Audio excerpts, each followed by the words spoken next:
Hello students, आज हम संदेह इस कहानी का उद्देश्य और सार देखने वाले हैं। उद्देश्य मतलब एम।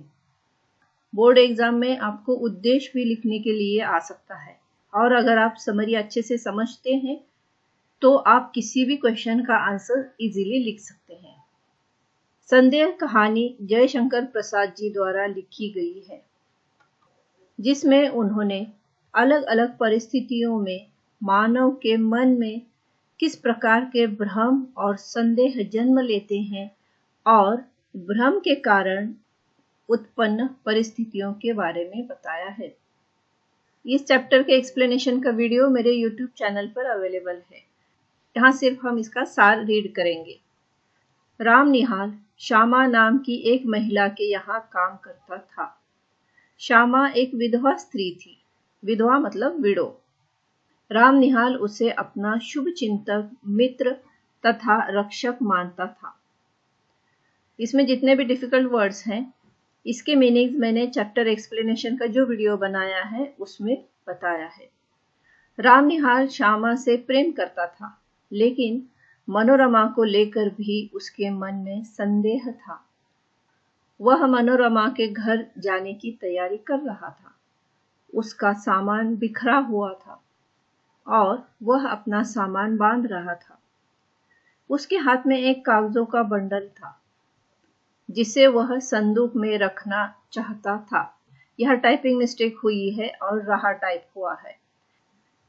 उसके हाथों में एक तस्वीर थी। तस्वीर मतलब पिक्चर, जिसे देखकर वह रो रहा था। तभी किशोरी नाम की लड़की वहां आई और राम निहाल को रोता देख श्यामा को बुला लाई।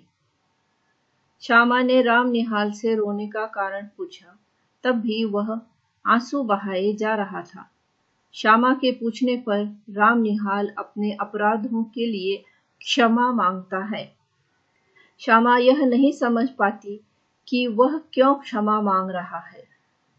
राम निहाल श्यामा से प्रेम करता था, किंतु श्यामा कठोर व्रत का पालन कर रही थी। राम निहाल अपनी महत्वाकांक्षा और उन्नतिशील विचारों के कारण दौड़ता ही रहा। उसे अब तक के जीवन में एक पल के लिए भी चैन नहीं मिला। एक दिन राम निहाल ब्रज किशोर के कहने पर श्यामा के घर आए मेहमान मोहन बाबू व उनकी पत्नी मनोरमा को गंगा घाट भ्रमण के लिए ले गया। वहां के अद्भुत और रोमांचकारी वातावरण से राम निहाल के हृदय में एक संदेह का बीज उत्पन्न हो गया कि मनोरमा उससे प्रेम करती है। पति पत्नी की बातचीत सुनकर यह स्पष्ट हो गया कि उन दोनों में वैचारिक मतभेद हैं। मोहन बाबू को संदेह था कि ब्रज किशोर उसे पागल सिद्ध करना चाहते हैं, जिससे कि ब्रज किशोर उसकी संपत्ति के प्रबंधक बन सके।